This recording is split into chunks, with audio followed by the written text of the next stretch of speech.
Hello friends, आज का हमारा टॉपिक है डाइजेशन ऑफ फूड।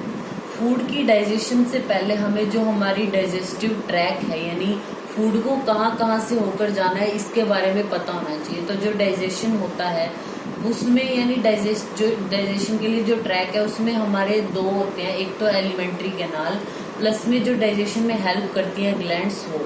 तो सबसे पहले हम एलिमेंट्री कैनाल की हम बात करते हैं। सबसे पहले हमारी होती है ओरल कैविटी। ओरल कैविटी से जो फूड है हमारा फेरिंक्स में जाता है। नोज से जो एयर आ रही है यानी एयर और जो हमने खाना खाया यानी फूड, उन दोनों के लिए कॉमन हमारी पैसेज जो है वो हमारा फेरिंक्स है। फेरिंक्स से क्या होगा, जो एयर है वो तो आगे ट्रैकिया में आ जाएगी और जो फूड है वो ईसोफेगस में जाता है। ईसोफेगस से वो ट्रेवल करता है हमारा स्टमक में। स्टमक का जो ये पार्ट है जो ईसोफेगस से ऊपर की तरफ है ये फंडस है, ये हमारी मेन बॉडी। और ये लोअर जो नैरो पार्ट है ये पाइलोरस पार्ट होता है। फिर उसके आगे स्मॉल इंटेस्टाइन। स्मॉल इंटेस्टाइन के हमारे तीन पार्ट हैं, ड्योडेनम जो ये सी शेप है, फिर जेजुनम आता है, फिर हमारा जो लास्ट पार्ट होता है इलियम। इलियम के आगे यानी हमारी लार्ज इंटेस्टाइन शुरू होगी। तो लार्ज इंटेस्टाइन का पहला पार्ट हमारा सीकम, जिससे एक फिंगर लाइक जो है वो ये जुड़ा होता है, इसको हमारा अपेंडिक्स या वर्मीफॉर्म अपेंडिक्स बोलते हैं। ये हमारे अंदर वेस्टिजियल ऑर्गन है, मतलब हमारे जो एंसेस्टर थे, जो पूर्वज थे, उनमें यूज होता था, हम में यूज नहीं होता इसका, इसलिए ये जो स्मॉल हो गया वेस्टिजियल ऑर्गन है, हम इससे कोई काम नहीं लेते अपेंडिक्स से। फिर हमारा आता है कॉलोन। कॉलोन के हमारे पार्ट हैं, पहला असेंडिंग कॉलोन ऊपर की तरफ, फिर सीधे जा रहा है ये ट्रांसवर्स कॉलोन है, फिर नीचे की तरफ आ रहा है वो डिसेंडिंग कॉलोन, फिर सिग्मोइड कॉलोन, फिर आता है रेक्टम, और फिर ये जो है वो ओपनिंग है यानी स्टूल के पैसेज के लिए। ये तो हमारी होगी एलिमेंट्री कैनाल। फिर उसके बाद हम बात करते हैं डाइजेस्टिव ग्लैंड होती है।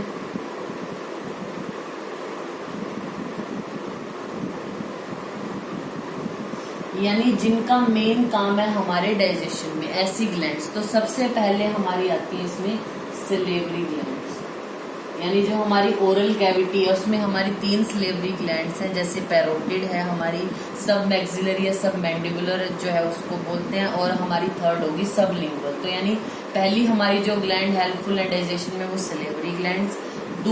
दूसरी हम बात करते हैं लीवर की। ये हमारी बॉडी की लार्जेस्ट ग्लैंड है लीवर। 1.2 to 1.5 kg होता है ये एडल्ट ह्यूमन में। एब्डोमिनल कैविटी में सिचुएटेड है जस्ट बिलो द डायफ्राम, और इसके दो लोब होते हैं हमारे। लोब के होते हैं लॉब्यूल्स, पहले लोब हैं फिर उसके होते हैं लॉब्यूल, और लॉब्यूल्स मिलके बने होते हैं हमारी हिपैटिक सेल्स। ठीक है, हिपैटिक सेल। अब ये जो हमारा लोब्यूल है ये एक थिन कनेक्टिव टिश्यू शीट से ढका हुआ होता है जिसको हम ग्लिसन्स कैप्सूल बोलते हैं। अब ये हमारी हिपैटिक सेल क्या करती है, बाइल को स्क्रीट करती है। ये जो बाइल है अब ये ट्रांसफर हो जाएगा गॉल ब्लैडर में, यानी जो हमारी हिपैटिक डक्ट है उसके थ्रू ये कंसंट्रेटेड होने के लिए या कलेक्ट करके रखते हैं, यानी जब जरूरत होती है तब गॉल ब्लैडर कॉन्ट्रैक्ट होकर इसको निकाल देता है। तो गॉल ब्लैडर में कंसंट्रेशन के लिए ये फ्लूइड यानी जो बाइल है वो हमारा गॉल ब्लैडर में स्टोर होता है। फिर जो है वो हमारी बनती है कॉमन बाइल डक्ट। ये कॉमन बाइल डक्ट जैसे पीछे की तरफ से ये आई है, और इधर से जो ये पेनक्रिएटिक डक्ट है, ये दोनों मिलके हिपैटो पेनक्रिएटिक डक्ट बनाते हैं जो ड्योडेनम में यहाँ पे ओपन होती है। स्फिंक्टर ऑफ ऑडी होता है यहाँ पे, ठीक है। यानी पेनक्रियाज का जो स्क्रीशन है यानी पेनक्रिएटिक जूस और जो बाइल है वो इकट्ठे इस स्फिंक्टर ऑफ ऑडी से ड्योडेनम में आते हैं जो डाइजेशन में हेल्पफुल है। तो इसका पढ़ने का मतलब क्या था कि हमें सही से पता हो कि डाइजेशन में कौन कौन से पार्ट हमारे हेल्प करेंगे, तभी हम अच्छे से पढ़ पाएंगे डाइजेशन ऑफ फूड। अब हम बात कर रहे हैं डाइजेशन ऑफ फूड में। जो डाइजेशन की प्रोसेस है ये दो तरीके से होती है हमारी, मैकेनिकल भी और केमिकल रिएक्शन भी होती है। सबसे पहले हम डाइजेशन में बात करते हैं अपनी ओरल या जो बक्कल कैविटी है उसकी। इसका मेजर फंक्शन क्या है हमारी बक्कल कैविटी का, फूड को चबाना यानी मैस्टिकेट करना, और स्वेलोइंग में हेल्पफुल है, यानी स्वेलोइंग यानी निगलना खाने को जो है ओरल कैविटी के हमारे दो काम है। जो हमारा टिथ है, टंग है, ये सलाइवा के साथ मिलके फूड को मास्टिकेट करते हैं, उसको मिक्स करते हैं थोरोली, ठीक है। अब जो हमारे सलाइवा है, सलाइवा में हमारे होता है म्यूकस, वो म्यूकस क्या करता है, जो हमारा ओरल कैविटी है उसको स्मूथ लुब्रिकेट बना के रखता है ताकि खाना सीधे इजीली जो है वो फेरिंग्स में चला जाए। और क्या करते हैं, जो मास्टिकेटेड फूड पार्टिकल है हमारे दांतों ने चिपा के उसको क्या कर दिए, छोटे छोटे टुकड़े कर दिए। इन छोटे टुकड़ों को अलग अलग तो नहीं भेजेंगे, इकट्ठा करके यानी एक इस तरीके से बना के भेज देता है। ये इसको हम बोलते हैं बोलस। जो हमारे सलाइवा में म्यूकस है, इसने जो छोटे छोटे फूड पार्टिकल्स थे उनको एक फॉर्म्ड उसमें चीज में बना के यानी बॉलस बना के जो है वो आगे भेजता है। तो ये हमारा जाता है फेरिंग्स में। फेरिंग्स से अब ये जाता है हमारा इसोफेगस में। इसोफेगस से आगे जब ये मूव कर रहा है बॉलस हमारा, ये कर रहा है successive wave of muscular contraction के थ्रू, जिसको हम बोलते हैं पेरिस्टालसिस। पेरिस्टालसिस, अब ये तो हमने मैकेनिकल डाइजेशन पढ़ लिया कि ओरल कैविटी से फूड आया, कैसे वो टूटा, कैसे बॉलस बना, कैसे फेरिंग्स और इसोफेगस में गया। अब हम अगर केमिकली बात करें तो जो हमारा सलाइवा होता है इसमें क्या है, सोडियम है यानी कुछ इलेक्ट्रोलाइट्स होते हैं, सोडियम है, पोटेशियम होता है, क्लोरीन है, बाइकार्बोनेट्स है, कुछ एंजाइम होते हैं। एक होता है इसमें स्लेवरी एमाइलेज।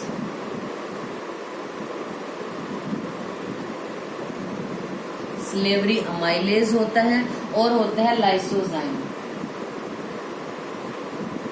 ये दो मेन आपको याद रखने हैं। क्यों याद करने हैं, क्योंकि हमारा जो डाइजेशन का प्रोसेस है वो माउथ से स्टार्ट हो जाता है। किसके द्वारा, स्लेवरी अमाइलेज के द्वारा। अब जो हमने खाने में अपने कार्बोहाइड्रेट्स खाए हैं यानी जो स्टार्च जो हमने जो भी लिया है उसके ऊपर ये स्लेवरी अमाइलेज वर्क करता है और इसको क्या करता है, माल्टोज में कन्वर्ट कर देता है।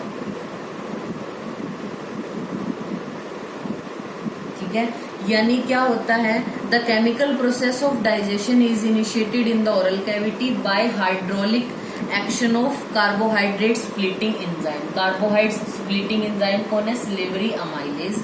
ये क्या करता है, हाइड्रोलिक एक्शन करता है, यानी जो स्लेवरी अमाइलेज है वो कम से कम 30% जो हमने स्टार्च खाया अपने खाने में उसको हाइड्रोलाइज्ड कर देता है माउथ में। ठीक है, अब ये जो लाइसोजाइम है ये क्या करता है, ये एंटीबैक्टीरियल एजेंट की तरह परफॉर्म करता है यानी इन्फेक्शन को प्रिवेंट करता है। तो हमारे अगर आपसे माउथ में कोई पूछे तो डाइजेशन ये हुआ है सिर्फ, यानी जो कार्बोहाइड्रेट है उसके ऊपर स्लेवरी अमाइलेज ने वर्क करके माल्टोज में कन्वर्ट किया। फिर हम बात करते हैं स्टमक की। स्टमक में जो हमारी जो ग्लैंड्स होती हैं वो हमारी मेजर 3 तरह की होती हैं। एक होती है म्यूकस, नेक सेल, दूसरी हमारी होती है पेप्टिक सेल या इसको पेप्टिक को हम जो है वो चीफ सेल भी बोलते हैं, और तीसरी हमारी होती है पेराइटल सेल। पेराइटल या फिर इसको ऑक्सिंटिक भी बोलते हैं। जो हमारी म्यूकस नेक सेल है, नाम से ही पता चल रहा है ये स्क्रीट करेगी म्यूकस। जो हमारी पेप्टिक ये जो और चीफ सेल है ये हमारा एक प्रो एंजाइम स्क्रीट करती है, पेप्सिनोजन। और जो हमारी पेराइटल या ऑक्सिंटिक सेल है ये हमारा HCl स्क्रीट करती है। और इंट्रिंसिक फैक्टर, ये इंट्रिंसिक फैक्टर क्यों जरूरी है, जो हमारा हमने B12 अपने खाने में खाया है, विटामिन B12, उसकी एब्जॉर्प्शन के लिए ये फैक्टर इंट्रिंसिक फैक्टर जरूरी है। अगर ये नहीं होगा तो विटामिन B12 हमारी बॉडी में एब्जॉर्ब, हम खाने चाहे कितना भी खा ले अपने फूड में, एब्जॉर्ब नहीं करेगी हमारी बॉडी। ठीक है, तो हमें पता चल गया हमारा जो स्टमक है उसमें है क्या क्या, म्यूकस है, पेप्सिनोजन है, HCl है और इंट्रिंसिक फैक्टर है। जैसे ही क्या हुआ, हमारा जो खाना है इसोफेगस के थ्रू यहाँ पे स्टमक में आया, यहाँ पे गैस्ट्रोइसोफेजियल स्फिंक्टर होता है जो ओपनिंग को रेगुलेट करता है, मतलब जो खाना आया वो स्टमक में आया उसको रेगुलेट करता है हमारा ये स्फिंक्टर। जैसे ये स्फिंक्टर खुला, खाना स्टमक में आया तो क्या होगा, 4 से 5 घंटे के लिए खाना रहता है। जो स्टमक का ये स्क्रीशन है इतना सारा, इसके साथ जो है वो मिक्स होता है हमारा जो ऊपर से बॉलस आया है by churning movement of it muscular wall, जिससे क्या बनता है, काइन। बॉलस ऊपर से आया था जो हमारे इकट्ठे होके आया था, फिर जब वो स्टमक की स्क्रीशन के साथ मिलके चर्निंग मूवमेंट हो रही है, जैसे मथनी होती है, मथ देती है, तो उस तरीके से स्टमक की जो भी स्क्रीशन है और ऊपर से जो फूड आया है थोड़ा डाइजेस्ट होके, तो वो मिलके आपस में अब उसको हम काइम नाम से बोलेंगे। अब ये जो पेप्सिनोजन था, जैसे ही ये HCl के संपर्क में आया, ये एक्टिव हो गया, ये बन गया पेप्सिन। यानी ये क्या था, प्रो एंजाइम था, अभी ये एक्टिव एंजाइम नहीं है। पेप्सिनोजन जैसे ही HCl के संपर्क में आया, ये हमारा बन गया पेप्सिन। अब ये पेप्सिन क्या करेगा, जो भी हमने खाने में अपने प्रोटीन खाए हैं, यानी जो हमने फूड हमारा लिया उसमें जो भी प्रोटीन होगा उसके ऊपर ये पेप्सिन वर्क करके इसको कन्वर्ट कर देगा हमारा प्रोटियोसिस और पेप्टोन्स में। ठीक है, अब ये जो हमारा म्यूकस है, ये बाइकार्बोनेट्स के साथ मिलके क्या करता है, हमारे लुब्रिकेशन का परफॉर्मेंस करता है, और हमारी जो हमारी म्यूकोजल एपिथेलियम है, स्टमक की जो सबसे अंदर वाली लेयर है म्यूकोजल एपिथेलियम, उसको क्या करता है, प्रोटेक्ट करके रखता है। क्योंकि हमारा हाइड्रोक्लोरिक एसिड है, ये एसिड है, तो ये जलाने का काम करेगा, लेकिन हमारे स्टमक में तो उसको तो कोई हर्ट होता नहीं इसकी वजह से। तो ये कौन करता है, म्यूकस और बाइकार्बोनेट्स मिलके क्या करते हैं, जो स्टमक की पूरी अंदर वॉल है उसको लुब्रिकेट करते हैं, ताकि जो खाना आसानी से आगे पास हो सके। और जो हमारा HCl है उससे हमारी म्यूकस मेम्ब्रेन को भी यही बचाते हैं। ठीक है, इसका काम ये हो गया। अब हमारे जो जैसे बच्चे होते हैं, जो इन्फेंट्स में गैस्ट्रिक जूस में रेनिन भी मिलता है, RENNIN, रेनिन, डबल N आता है, रेनिन। ये हमारा प्रोटियोलिटिक एंजाइम है।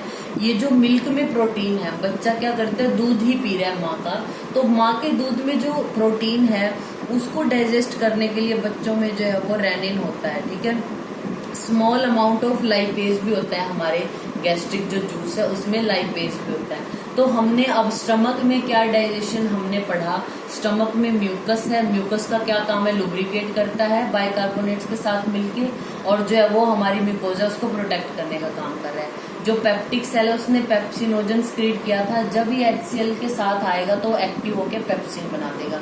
ये पेप्सिन प्रोटीन के ऊपर काम करेगा, प्रोटियोज और पेप्टोन्स बना देगा। इंट्रिंसिक फैक्टर हमें पता है विटामिन B12 की एब्जॉर्प्शन में जरूरी है। और जो हमारा जो स्टमक का ये जो गैस्ट्रिक जूस है, इसमें थोड़ा अमाउंट में लाइपेज भी होता है। लाइपेज हमारा जो फैट है, जितना हम फैट खा रहे हैं अपने खाने में, उसको डाइजेस्ट करने में हेल्पफुल होता है। तो ये हमने पढ़ा स्टमक और हमारे सलाइवा में डाइजेशन। अब हम बात करते हैं इंटेस्टाइन में अगर हमारा ये फूड आता है तो क्या होगा। अब जैसे ही ये फूड है, थोड़ा जो डाइजेशन है, 4 से 5 घंटे तक हमारा स्टमक में जो फूड का डाइजेशन चलता है वो कायम बनता है। अब उसके बाद क्या होगा, जो यहाँ पे स्फिंक्टर है, पाइलोरिक स्फिंक्टर, वो ओपन होगा, और जो खाना है वो कहाँ, ड्यूडेनम में ट्रेवल करेगा। अब ड्यूडेनम में क्या है,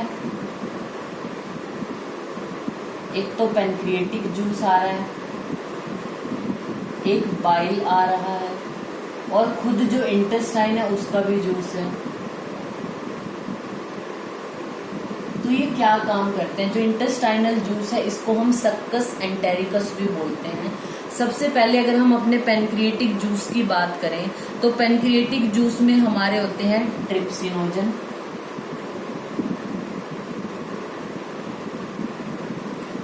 काइमोट्रिप्सिनोजन,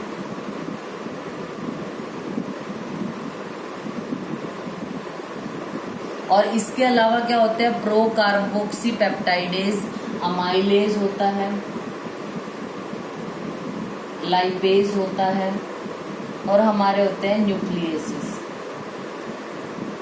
ठीक है, हमें अपने ये क्या करेंगे, हमारा जो ट्रिप्सिनोजन है, जैसे ही हमारे पेनक्रियाज ने अपना जो पेनक्रिएटिक जूस है वो ड्यूडेनम में स्फिंक्टर ऑफ ओडी के थ्रू रिलीज किया, ऊपर से खाना आ रहा है, तो क्या होगा, जैसे ही जो ट्रिप्सिनोजन है हमारा जो इंटेस्टाइन में होता है, एंटेरोकाइनेज एक होता है, एंटेरोकाइनेज के संपर्क में ये आया, एंटेरोकाइनेज, इसके संपर्क में ये आता है, तो ये एक्टिव फॉर्म में कन्वर्ट हो जाता है ट्रिप्सिन। ये जो जन वाली है ये इनएक्टिव स्टेज में है अभी, यानी प्रो एंजाइम्स हैं ये जो ट्रिप्सिन बना दिया एंटेरोकाइनेज के साथ मिलकर, ट्रिप्सिनोजन जो है वो ट्रिप्सिन में कन्वर्ट हो गया। अब ये ट्रिप्सिन क्या करता है, जो बाकी है यानी काइमोट्रिप्सिनोजन है, इनको भी क्या कर देता है, इनकी एक्टिव फॉर्म में यानी काइमोट्रिप्सिन में कन्वर्ट कर देता है। ठीक है, फिर अगर हम बात करें बाइल की, जो बाइल हो रहा है उसमें बाइल पिगमेंट होते हैं जैसे बिलीरुबिन और बिलीवेरिडिन। बाइल सॉल्ट होते हैं, कोलेस्ट्रॉल होते हैं, फॉस्फोलिपिड्स होते हैं। यानी ये जो बाइल है ये हमारे फैट की इमल्सिफिकेशन के लिए जरूरी होता है। ये पैनक्रिएटिक जूस में इतना है, बाइल में हमने बात कर ली कि बाइल पिगमेंट है, बाइल सॉल्ट है, कोलेस्ट्रॉल होता है। अब हम बात करते हैं इंटेस्टाइनल जूस की। हमारे इंटेस्टाइनल जूस में क्या होता है, डाइपेप्टाइडेज होते हैं, माल्टेज होता है, लैक्टेज होता है, सुक्रेज, न्यूक्लियोसाइडेज या लाइपेज, हर तरीके का एंजाइम होता है। अब हम बात करते हैं, पहले तो हमारा पैनक्रिएटिक जूस ही आएगा ज्यादा मात्रा में, ऊपर से जो खाना आया है उसमें जो प्रोटीन्स हैं, हमारे स्टमक ने वैसे तो डाइजेशन किया है लेकिन कुछ अमाउंट में रह भी जाएगा, तो जो प्रोटीन रह गए हैं या पेप्टोन्स बना दिए थे, जो पेप्सिन था उसने प्रोटीन के ऊपर स्टमक पे काम करके पेप्टोन्स बना दिए थे और प्रोटियोसिस बना दिए थे। इन तीनों के ऊपर ये कौन काम करेगा, ट्रिप्सिन। ट्रिप्सिन है, काइमोट्रिप्सिन है और कार्बोक्सी जो पेप्टाइडेज है, ये दोनों इस पे काम करके इसको कन्वर्ट कर देंगे डाइपेप्टाइड्स में। अब जो हमारा स्टार्च है यानी जो कार्बोहाइड्रेट्स हैं उसके ऊपर ये जो हमारा एमाइलेज है ये काम करेगा, ये इसको कन्वर्ट कर देगा डाइसैकेराइड्स में। अब हमारी बात करते हैं हम, जो फैट है उसके ऊपर ये लाइपेज काम करेगा। आपको याद क्या रखना है, जो हमारे कार्बोहाइड्रेट्स हैं उसके ऊपर हमेशा लाइपेज काम करता है। सलाइवा में भी स्लेवरी अमाइलेज ने काम किया था कार्बोहाइड्रेट्स या स्टार्च के ऊपर। जो हमारे फैट हैं उनके ऊपर हमेशा लाइपेज एक्शन करेगा, लाइपेज इस पे एक्शन करके डाइग्लिसराइड्स और मोनोग्लिसराइड्स में कन्वर्ट कर देगा। जो प्रोटीन्स हैं उसके ऊपर पेप्सिन और ट्रिप्सिन या काइमोट्रिप्सिन काम करते हैं। फिर जो हमने खाने में न्यूक्लिक एसिड खाए हैं, फूड में जो हमारे थे न्यूक्लिक एसिड, उस पे ये न्यूक्लियस काम करेगा। तो हमने सबका काम पढ़ लिया, ट्रिप्सिन और काइमोट्रिप्सिन हमारे प्रोटीन्स पे, एमाइलेज स्टार्च पे, फैट लाइपेज पे, जो न्यूक्लियस है वो न्यूक्लिक एसिड पे वर्क करके इनको न्यूक्लियोटाइड्स या न्यूक्लियोसाइड्स में कन्वर्ट